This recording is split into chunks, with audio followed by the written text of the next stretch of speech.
Over the last couple of sessions, we've been seeing the confrontation between Jesus and the Jewish leadership at Jerusalem come to a head. It was all happening on the 12th day of the first Jewish month, just a couple of days before Jesus' crucifixion.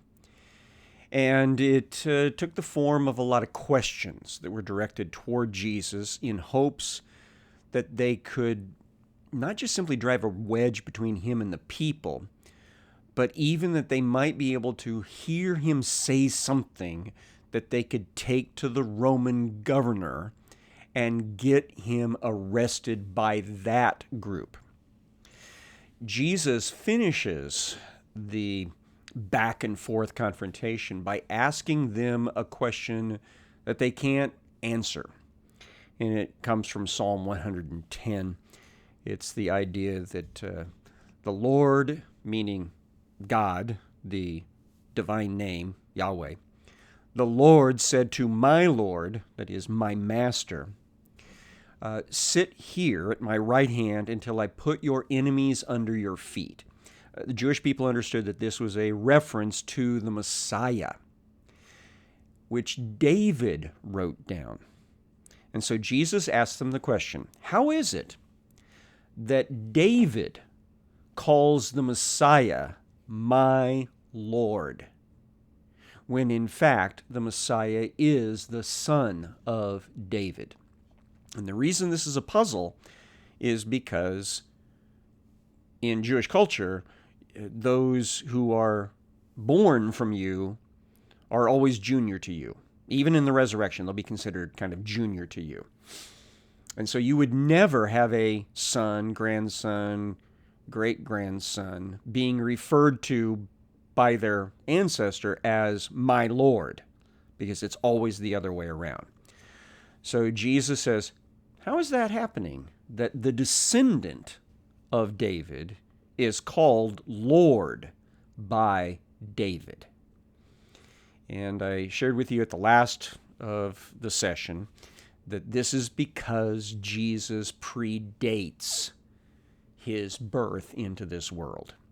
He is, of course, God, who has no beginning, no end. He is the I Am, who became the son of David.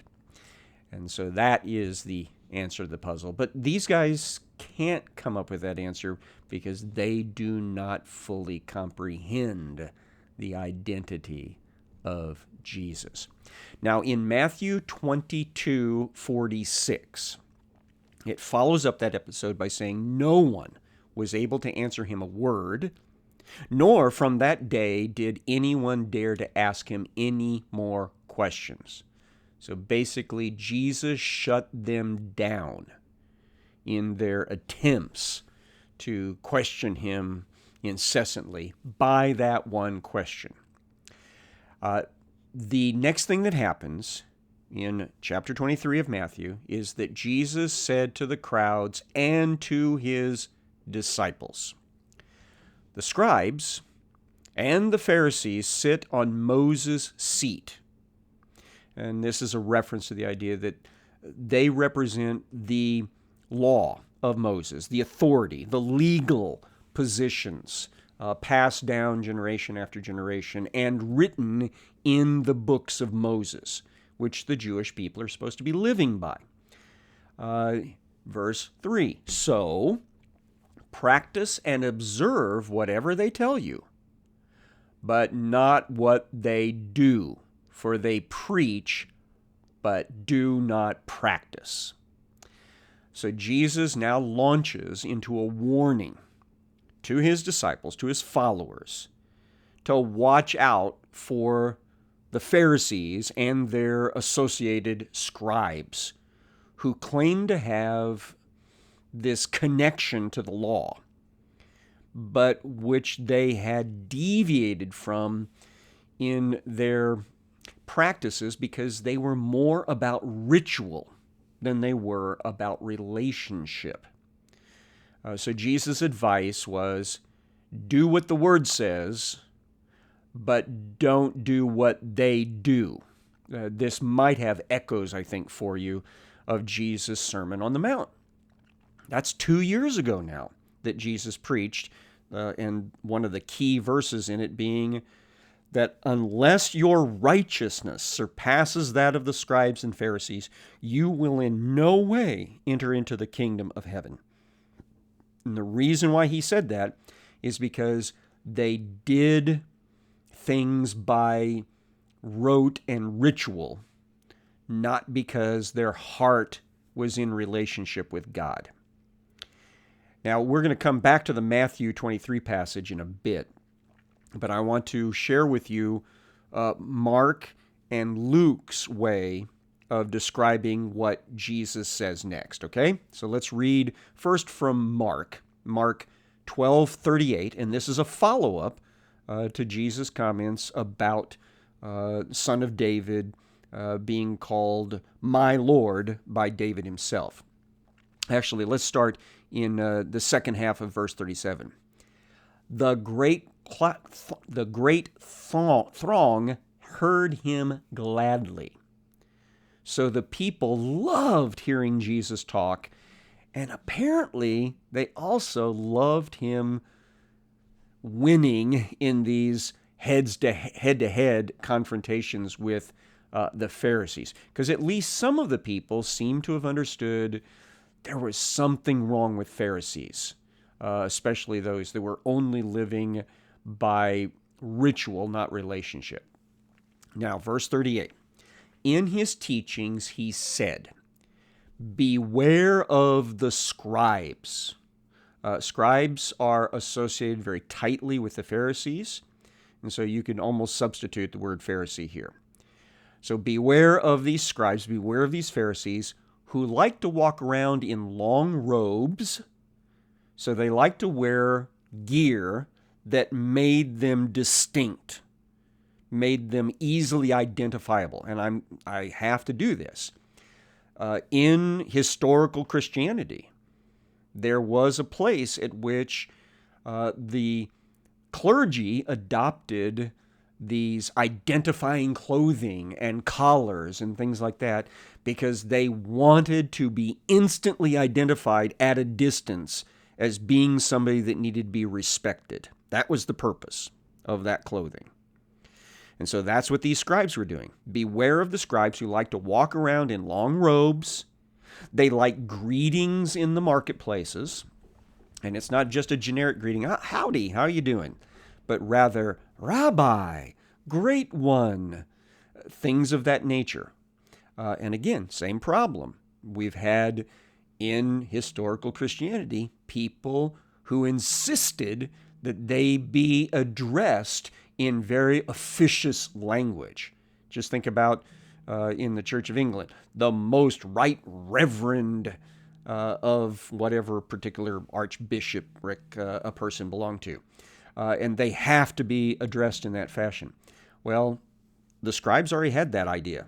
And so they like greetings in the marketplaces and have the best seats in the synagogues, the chief seats Jesus talked about in another passage, which would be, and we've actually kind of seen some of these, a seat that was specifically reserved for that person. Might even have their name on it. They might have actually bought it. And we've seen that too. I grew up in a congregation where at the beginning of the service, all of the elders and deacons and the preacher walked in together with great pomp and circumstance, and they took their seats in very specific chairs. And only the people that were officiating in a certain way that day were allowed to be in that chair. And it's problematic to me when I think about that. That matches an awful lot what was going on in Jewish society that Jesus is criticizing here. They want the best seats or the most prominent seats in the synagogue and the places of honor at the feasts. So when they go to a Jewish festival at Jerusalem, Passover, Pentecost, Feast of Tabernacles, they want to make sure they have the best seat in the banquet hall. Whenever they're in their hometowns and the synagogue has a meeting, or excuse me, a meal that everybody's invited to, perhaps like at a wedding feast. These guys wanted to make sure that they were prominently seated, high in rank, and because of that, probably would have gotten some of the better food and the better wine. So all of this is what Jesus is critiquing. And not just that. Look at verse 40. Who devour widows' houses. It's a metaphor for the idea, confiscate. They foreclose on widows' houses, and for a pretense make long prayers. So they foreclose on a debt that is owed them, and then pray about it in such a way to cover up their responsibility for depriving that person of something. Now, in recent events in prominent Christianity, people have excused themselves for foreclosing on people just in order to keep things businesslike, when in fact, what they ought to have done was bent over backwards to make sure that those people could have been helped. And this is all Jesus critiquing here, religiosity, a form of godliness, but denying the power thereof, that the Pharisees, the scribes, were involved in. And Jesus' critique is, they will receive the greater condemnation. And that's pretty much the way that it's presented in Luke chapter 20, from verses 45 down to 47. I think the only additional thing is a couple of words here and there. Now, take that backdrop of critique, that's brief, and go back to Matthew and see where Jesus expands on this critique.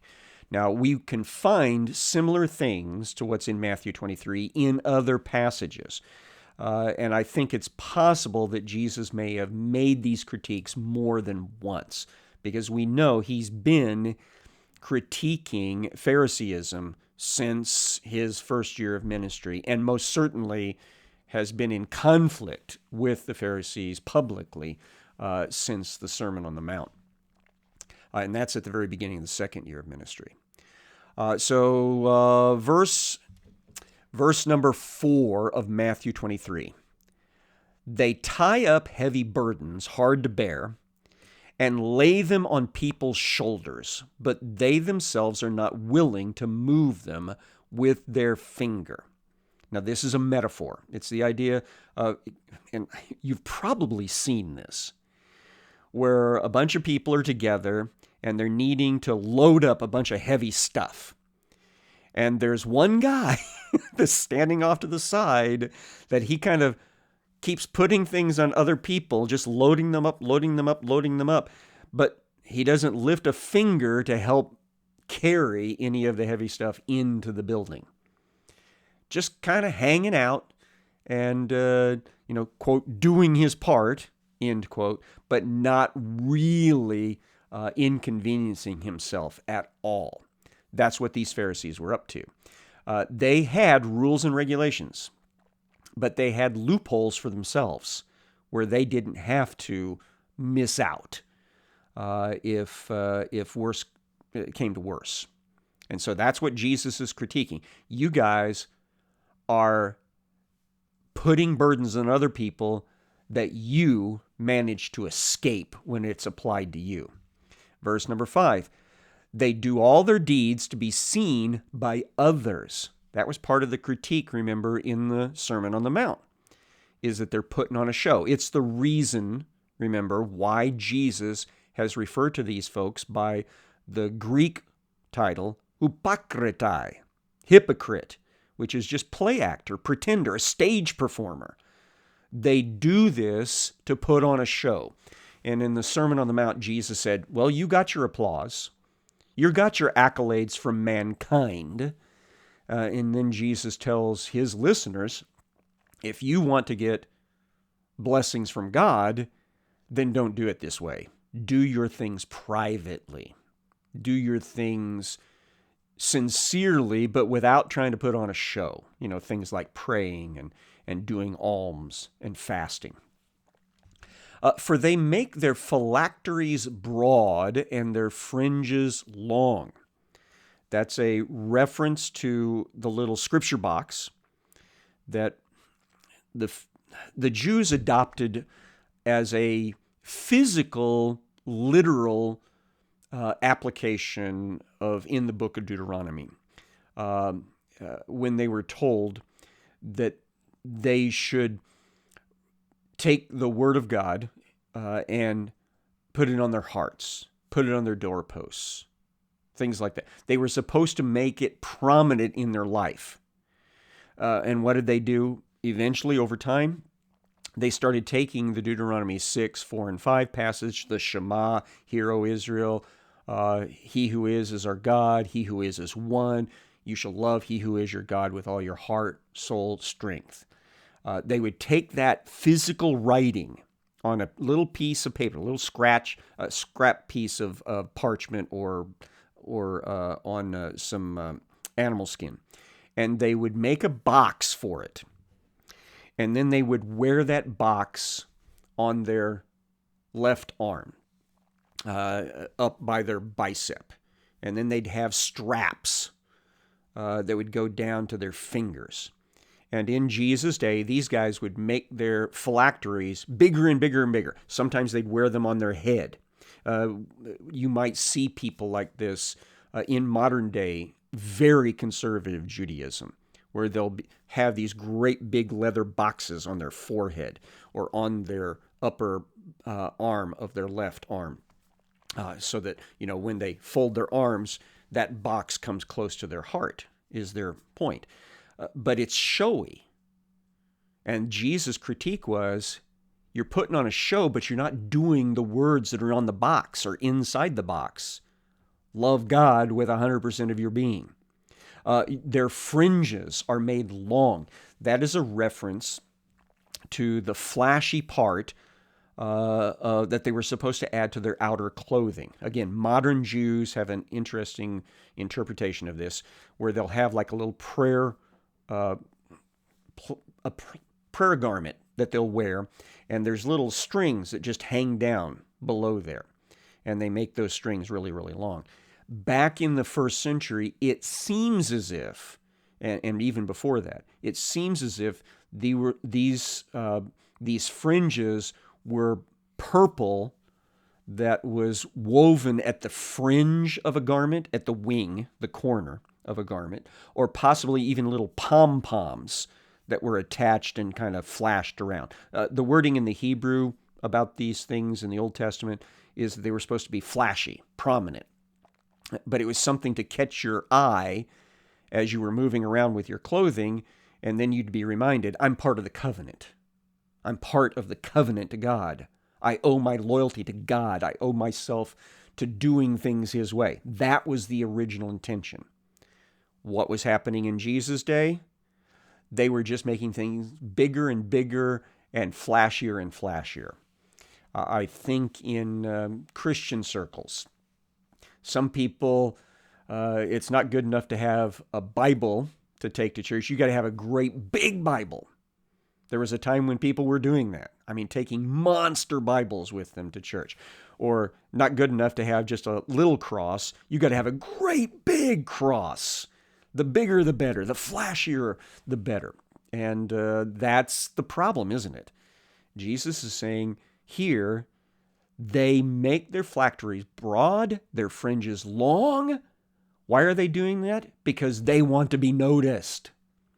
They love the place of honor at feasts and the best seats in the synagogues, what we were just reading from the other two passages.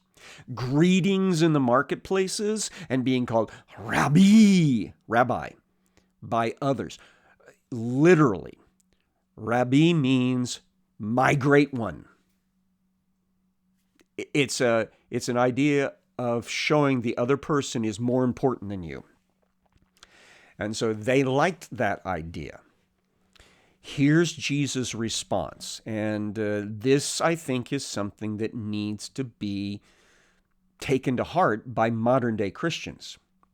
You are not to be called Rabbi, for you have one teacher, and you are all brothers. So I have people call me teacher, and I have people that call me rabbi every once in a while, but they're usually doing it out of a joke. And I try to encourage them repeatedly. Just call me Thomas, right? Especially when they're first meeting me and they want to figure out how to address me. Just call me Thomas. Because Jesus' point here is the teachers need to not get a big head and think they're better than everybody else, because you're all brothers. Church leadership is supposed to be servant leadership. Jesus taught his disciples, the one among you that wants to be the greatest needs to be a servant of everybody else. And so the verbiage that's used needs to be watched out for. Verse number 9, call no man your father on earth, for you have one Father who is in heaven. Now, in the ancient times, father was sometimes used as an address for an older gentleman that you were not related to, that you had great respect to. My father. And Jesus said, same problem with that. If it's being used by people to pump themselves up, that needs to stop. And this is my reason that I will not address a Catholic priest or a Lutheran priest or whoever it is that still uses that title as father. Because Jesus says here, that's not appropriate. The use of these highfalutin titles should not be part of the Christian lifestyle, because it somehow gives the impression that those people are more important. They are greater. And that is not the case. It's fine to be polite and fine to be respectful. But the point is to remember that those people have a function within the church, and that function does not make them more important. Verse number 10, neither be called instructors, for you have one instructor, the Christ. The wording here is the same issue. It was a title that was used to pump people's ego up very often. And Jesus says, no, none of that. So my encouragement is, don't call me rabbi, don't call me reverend, don't call me pastor, don't call me teacher. Just call me Thomas, all right? That's my name. Just like you have a name. And that's what we need to promote amongst Christian leadership, is the reminder that they're just teaching. That doesn't make them better than everybody else. I think that's enough on that topic. The greatest among you shall be your servant. Whoever exalts himself will be humbled. Whoever humbles himself will be exalted. So there's the follow-up, what I was already kind of talking about. Then he goes through the woes that we do find elsewhere. Again, I think it's possible he's done it both places. Woe to you, scribes and Pharisees, hypocritai, you hypocrites, you play actors, for you shut the kingdom of heaven in people's faces.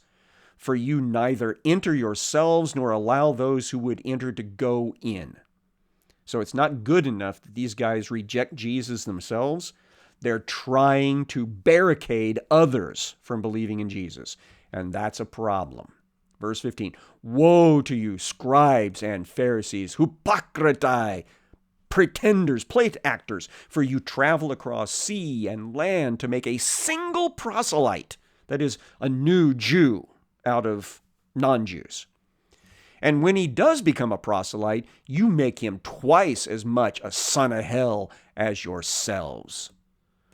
So even some of these Greeks that were becoming Jews by going through the ceremonies, including circumcision, when the Pharisees were done with them, they were even worse in their attitude toward non-Jews and other non-Pharisees. Not good.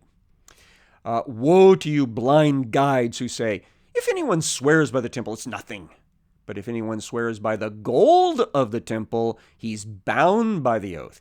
You blind fools! Which is greater, the gold or the temple that makes the gold sacred? You say, if anyone swears by the altar, it's nothing. But if anyone swears by the gift that's on the altar, he's bound by his oath. You blind men! For which is greater, the gift or the altar that makes the gift sacred? And so anyone who swears by the altar swears by it and by everything on it. And everyone who swears by the altar swears by it and him who dwells in it, or the temple. Him who dwells in it. And whoever swears by heaven swears by the throne of God and by him who sits upon it. All this we've talked about before, that the Pharisees had little loopholes to let them get past a lot of this stuff. Woe to you, scribes and Pharisees, hypocritai! For you tithe mint and dill and cumin, and have neglected the weightier matters of the law. And they were big about counting out the seeds. 1 for God, 1, 2, 3, 4, 5, 6, 7, 8, 9 for me. Leaves and seeds. Same thing, all the time. But they neglected the more important things. What things? Justice, fairness across the board. Mercy, thinking about people needing help. And faithfulness, trustworthiness. So justice, mercy, faithfulness, they neglected those things because they were more concerned that people do the physical rituals their way than these things. These you ought to have done. That is, you should have gone through the proscribed in Scripture rituals, but do it without neglecting the others. That is, justice, mercy, faithfulness. You blind guides, straining out a gnat and swallowing a camel. A funny line, but not so funny in the context. That is, these Jewish leaders went through a big deal to make sure they never swallowed insects in their drinks. But Jesus says, you guys ended up swallowing unfaithfulness, which is like eating an unclean camel.